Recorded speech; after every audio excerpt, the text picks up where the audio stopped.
Welcome to StudyIQ. Through the course of this video, we will cover the important current affairs that have transpired in the state of Tamil Nadu. This is the second part of the Tamil Nadu current affairs, right? This, of course, is a free video course which is available to help you prepare better for your government entrances in the state of Tamil Nadu. You can visit our website studyIQ.com and know more about the other paid courses which are available. You can also follow our co-founder on Instagram by the name of Tireless Soul, or you can search for the name Dr. Gaurav Garg and you can follow him on Instagram. Commencing with the Tamil Nadu Current Affairs Part 2, I would like to ask all of you, and you can answer this in the comment section, by what name do we better know Sri Amma Yangar Ayyappan, right? By what name do we know this personality? This is a very famous and renowned personality, right? This is, of course, we're talking about the legendary Bollywood actress Sridevi. So when you're talking about Sridevi, of course, passed away in Dubai. She was 54 years of age. She is also known for the versatility in her roles. She was said to have given her entire life, over 5 decades, to film industry. She started working at a very young age, and of course, when we're talking about, she's also got the honor of receiving the Padam Shri. So she is the Padam Shri award-winning writer. Her career, as we said, spans about 4 to 5 decades, right? So of course, when you are talking about Sridevi, the veteran actor Sridevi, as we said, she recently passed away. She is hailing from the state of Tamil Nadu. So she is from Tamil Nadu, right? Of course, this was a question posed to you, right? Coming on to the next news in the state of Tamil Nadu, when we are talking about the MHRD, that's the Ministry of Human Resource and Development, they have released something which is called the AISHE, right? That's the AISHE, that stands for the All India Survey on Higher Education. The All India Survey on Higher Education, they have released, the Ministry of Human Resource Development has released this entire report, and this is for 2016 and 17. When we talk about the report showed that there is an increase in the enrollment in higher education, and this has increased by 8.2 million. So people enrolling for higher education has increased to 8.2 million. And of course, the Union Minister Prakash Javadekar, as you can see in the image over here, Prakash Javadekar figured out that Tamil Nadu has the highest, so the state of Tamil Nadu has the highest GER, that's the gross enrollment ratio, and this gross enrollment ratio in the state of Tamil Nadu is of 46.9% in higher education. So Tamil Nadu has got the GRE, that's a gross enrollment ratio of 46.9%. That's the highest in the country, right? Moving on, of course, when we are talking about B. Rajendran, as you can see in the image, B. Rajendran has been appointed as the Re8E Chairman. When we are talking about the Re8E, that's the Real Estate Appellate Tribunal. The Real Estate Appellate Tribunal, that is the Appellate Tribunal, and of course B. Rajendran is the chairman of the REIT for Tamil Nadu. For Tamil Nadu, B. Rajendran is going to be the chairman of the REIT for Tamil Nadu and the UT of Andaman and Nicobar Islands, right? For the state of Tamil Nadu as well as for the Union Territory Andaman and Nicobar Islands, right? Of course, it's constituted under the Real Estate Act 2016. So the Real Estate Act under 2018, right? Of course, the monthly salary of the chairperson, B. Rajendran, is going to be 80,000 rupees, right? Moving on, the World Bank, the third pertinent news, the World Bank commits $100 million. So the World Bank has committed $100 million to ensure that there is a much required boost to the Tamil Nadu rural economy. They are going to be providing a boost to the Tamil Nadu rural economy. When we are talking about how World Bank has committed to give $100 million, we are talking about the Tamil Nadu Rural Transformation Project, the Tamil Nadu Rural Transformation Project, project, and this project will create an enabling environment. This entire project will create an enabling environment for producers as well as for enterprises to promote their businesses in the rural world as well, right?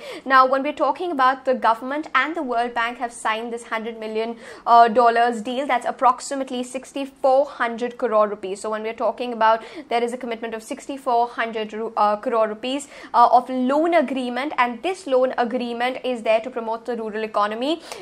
When we're talking about the $100 million deal with the World Bank, it is selected the blocks of Tamil Nadu across 26 districts, and it will benefit around 4 lakh people. So the entire scheme will benefit 4 lakh people, and of course the funding is to promote the rural enterprises, also make sure that there is a facilitation of finance for the rural population and benefit the people. Also, it will create employment opportunities for the rural people, right? And particularly it will create employment opportunities for women, when we're talking about for women, right?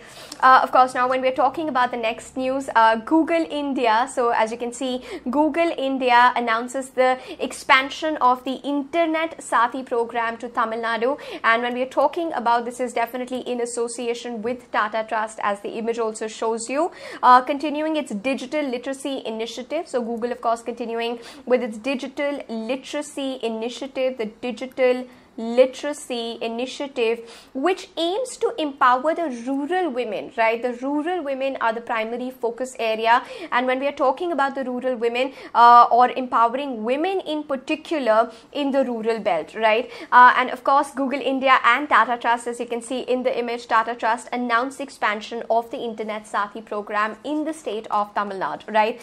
It was of course launched. When we talk about the Internet Sathi program, you should know a little bit about the background of the Internet Sathi program. And when we are discussing about the Internet Sathi program, this was of course launched as a pilot in the year 2015 in the state of Rajasthan. In July 2015, this program was started in the state of Rajasthan.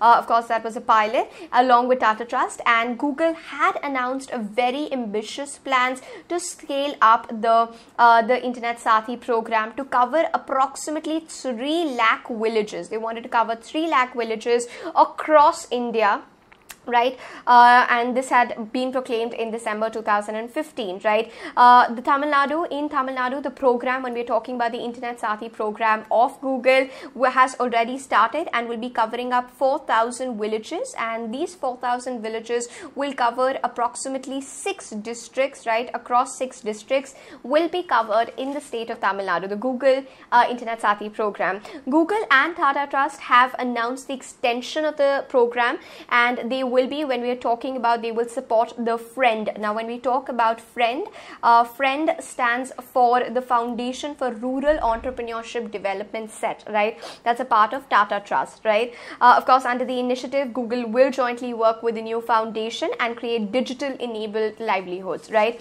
And when we are talking about this, so this is definitely an important step to ensure that rural women are getting an empowering atmosphere, right? Moving on to the next big news, Tamil Nadu government has tied up with Microsoft for technology integration in the field of education. So the Tamil Nadu government is in partnership, has tied up with Microsoft to ensure that there is technology integration in the field of education. The partnership, of course, wants to reform the education sector, and they want to build tech capacity. They want to ensure that there is a building of tech capacity, and they want to enhance digital literacy. They want to enhance digital literacy at all levels, right? The Tamil Nadu government's commitment towards transforming. So Tamil Nadu government had proclaimed that they want to transform the education landscape of the state. And of course, when we talk about IT major, Microsoft wants to ensure that, you know, they are creating this sort of an ambience which supports digital literacy, right? The partnership was of course announced by the Minister of School Education. When we talk about the Minister of School Education, we are talking about none other than K.A. Sengotayan. K. Sangotayan, that's the school education minister, the Minister of School Education. And as we said, that the main aim, this primary aim of this partnership of the Tamil Nadu government and Microsoft, the tech giant, is to reform the education sector and to build tech capacity and digital literacy across the state. Digital literacy is of primacy right over here.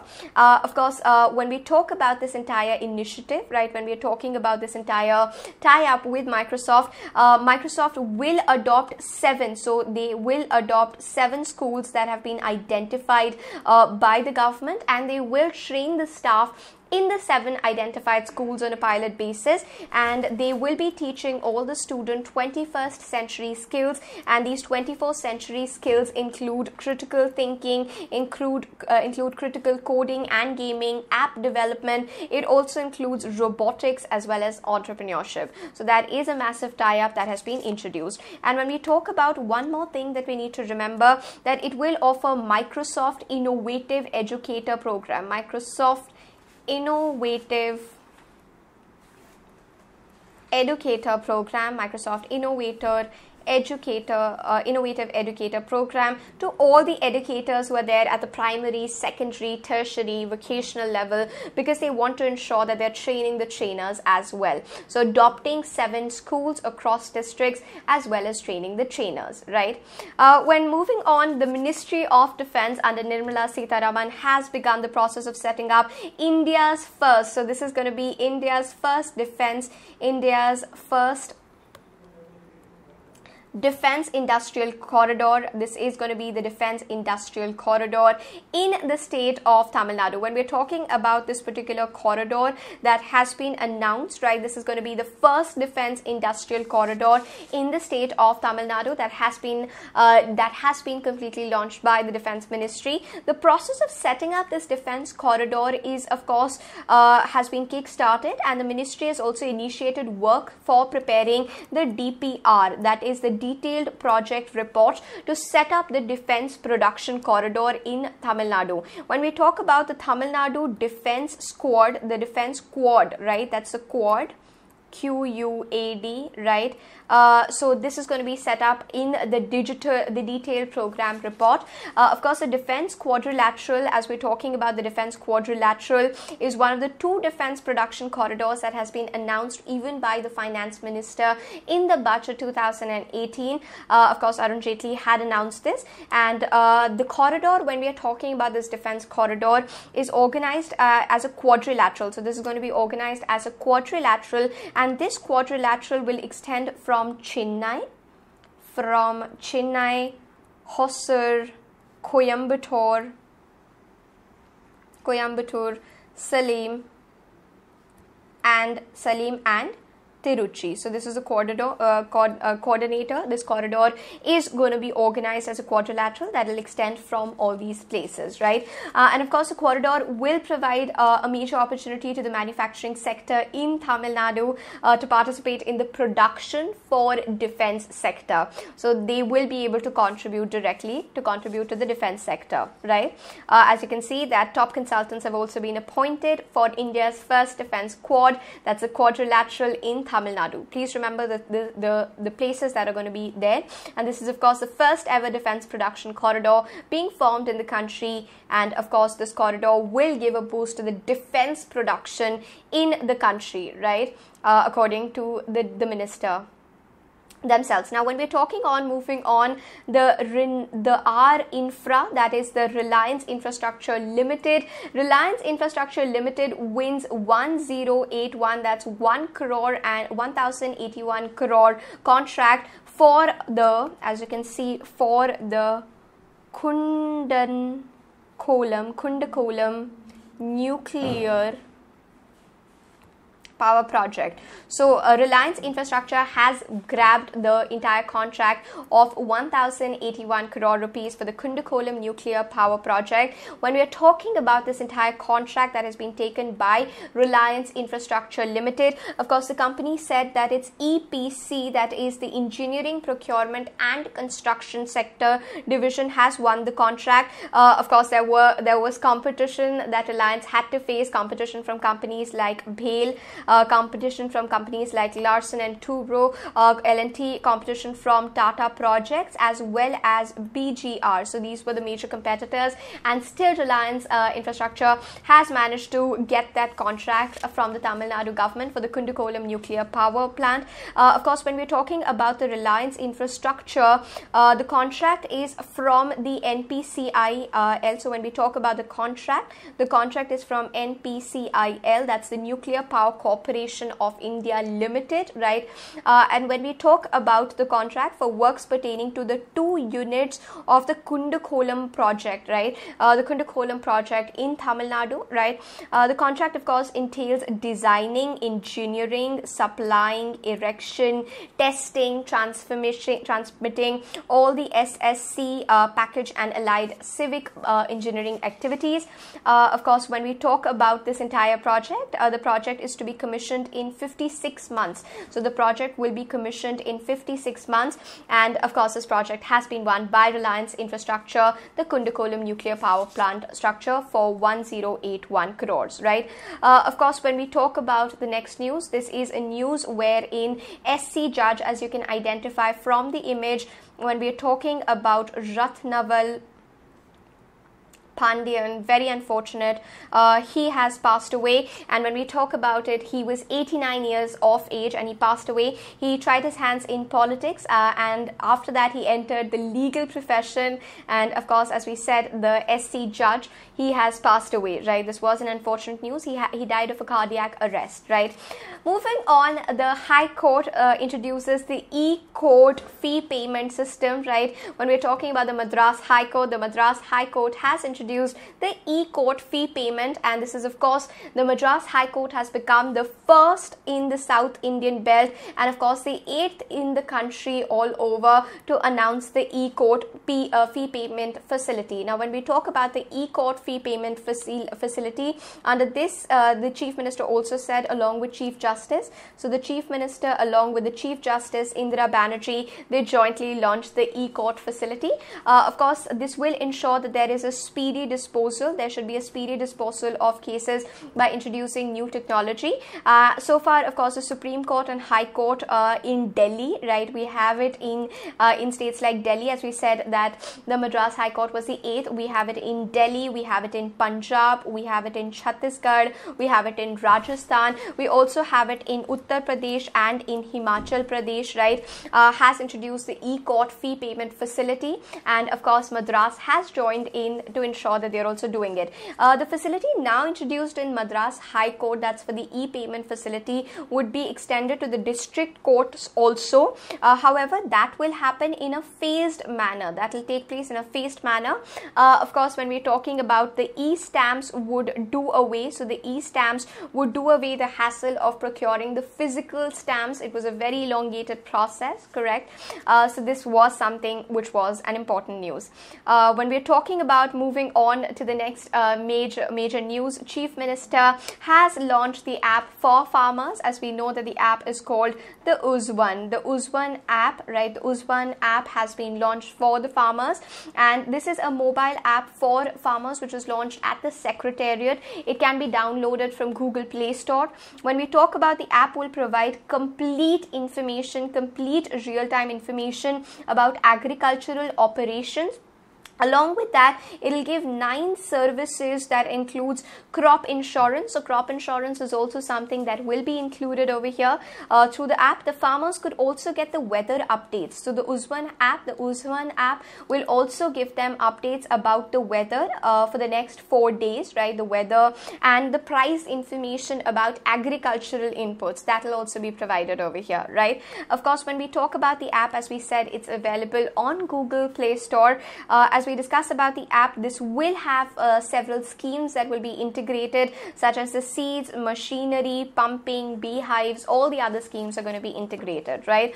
The Chief Minister, of course, launched the farming machinery equipment also, which was for 14.10 crore rupees, right? So this was the farming machinery and equipment worth 14.10 crore rupees that was also launched, and 50 tractors were procured by the government that can be rented to the farmers at very low costs, right? That was also an important thing.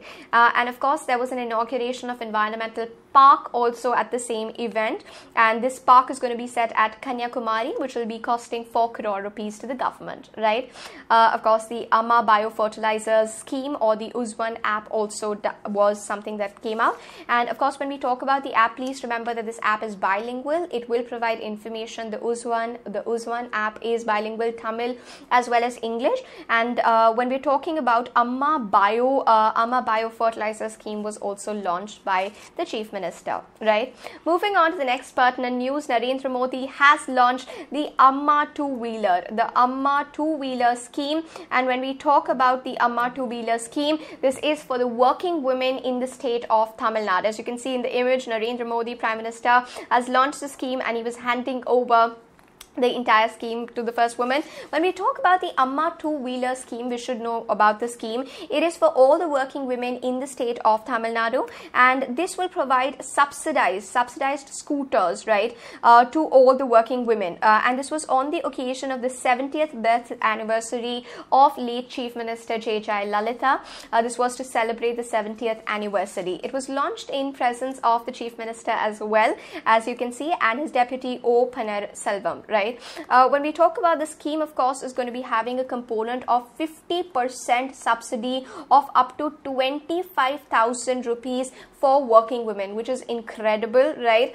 Up to 25,000 rupees. And of course, as you can see, that Prime Minister Modi in the image is handing over the keys and registration certificate copies, and he handed over these copies and keys to 5 beneficiaries while launching this entire scheme, right? Of course, when we talk about during the same occasion, as we said, this was to commemorate ARMA's 70th birth anniversary.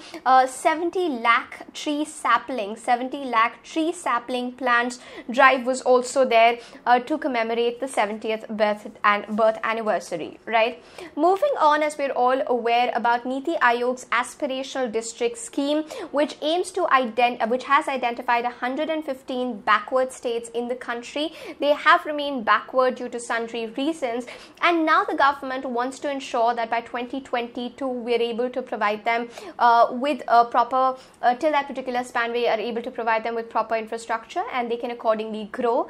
And when you're talking about the aspirational districts, as you can see, by 2022 here in the aspirational district scheme from the state of Tamil Nadu, we're having 2 districts that have been identified. So among 115 nationally identified backward states for the aspirational district program, this is a union of the Niti Aayog and the government, right, government of India. When we talk about the states from Tamil Nadu, the districts from Tamil Nadu that have been selected, we have the Ramnathpuram. So Ramnathpuram is one district from Tamil Nadu that has been identified as the aspirational district. Along with that, we also have Virudhunagar. So Virudhunagar is also identified as a part of the aspirational district program, right? Well, moving on, of course, when one thing more we need to remember about the Niti Aayog is the fact that this entire scheme is for the underprivileged district, which are labeled as aspirational.